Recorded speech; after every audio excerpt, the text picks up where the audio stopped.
प्राचीन मिस्र के शहर अलेक्जेंड्रिया में लगभग 3री शताब्दी ईसा पूर्व ज्ञान का एक ऐसा केंद्र बना जिसे दुनिया आज भी याद करती है, लाइब्रेरी ऑफ अलेक्जेंड्रिया। इसकी स्थापना टॉलेमी प्रथम के शासनकाल में हुई मानी जाती है, जिसका उद्देश्य था दुनिया भर के ज्ञान को एक ही स्थान पर इकट्ठा करना। उस समय ये केवल एक पुस्तकालय नहीं था, बल्कि एक शोध संस्थान था, जहां विद्वान गणित, खगोल विज्ञान, चिकित्सा, दर्शन और भूगोल जैसे विषयों पर अध्ययन करते थे। कहा जाता है कि यहाँ सैकड़ों हजार पांडुलिपियां थीं, जो पपीरस पर लिखी गई थीं, और हर जहाज से लाई गई किताबों की प्रतिलिपि बनाकर उन्हें संग्रह में रखा जाता था।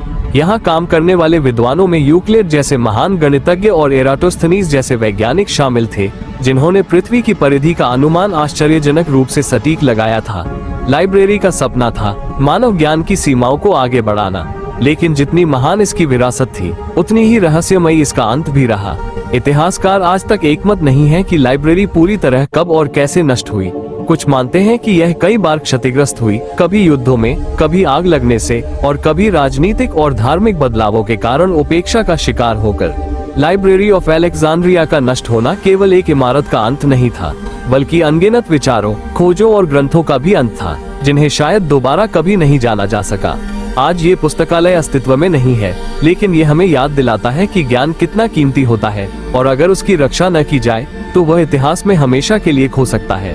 यही कारण है कि लाइब्रेरी ऑफ अलेक्जेंड्रिया को आज भी मानव सभ्यता की सबसे बड़ी खोई हुई धरोहरों में गिना जाता है।